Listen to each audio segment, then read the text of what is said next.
Hey, today I'll show you how to install a cell phone signal booster in your car. Signal boosters are great to keep you connected wherever you need to travel. So let's get started. Inside the box for your booster, you'll find the installation manual, the signal booster, a DC power supply, the outside antenna, and the inside antenna with a Velcro mounting strip. On the front of your booster, you'll see a sticker that makes it very easy to register your booster. I'd recommend doing a soft install before you begin the actual installation. A soft install is simply placing the components in the location you think you want them and making sure that everything will fit properly and that the antenna and power cables will reach the booster.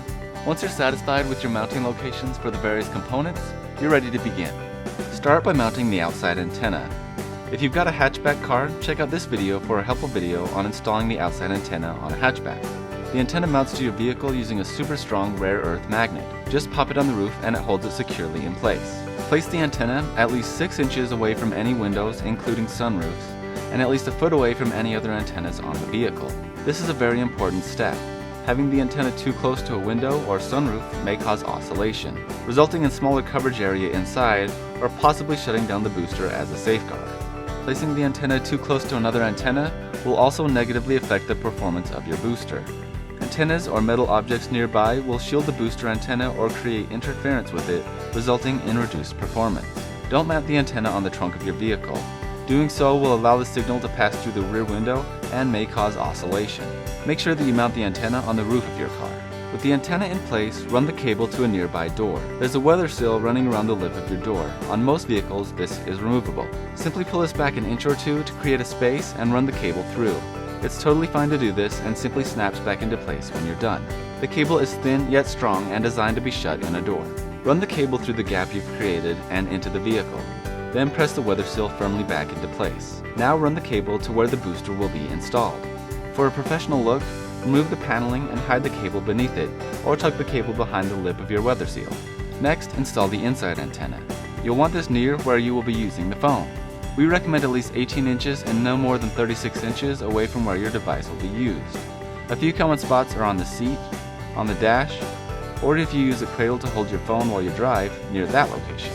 The antenna is directional, meaning it broadcasts signal in only one direction. Make sure you mount the antenna facing in the direction of where you'll be using your device. Remove the film from the back of the Velcro strip and press it firmly in place. Allow the strip to rest for at least 1 hour before applying weight to it for a stronger bond. Attach the slim, low-profile antenna to the Velcro strip and run the cable to where you'll be installing the booster, following the same guidelines as before. Now install the booster. Connect the antenna cables to the proper connections on the booster. The cable connections should only be hand-tightened. Do not use tools. Using tools may over-tighten the connections and break them. With the cables connected, mount the booster in place.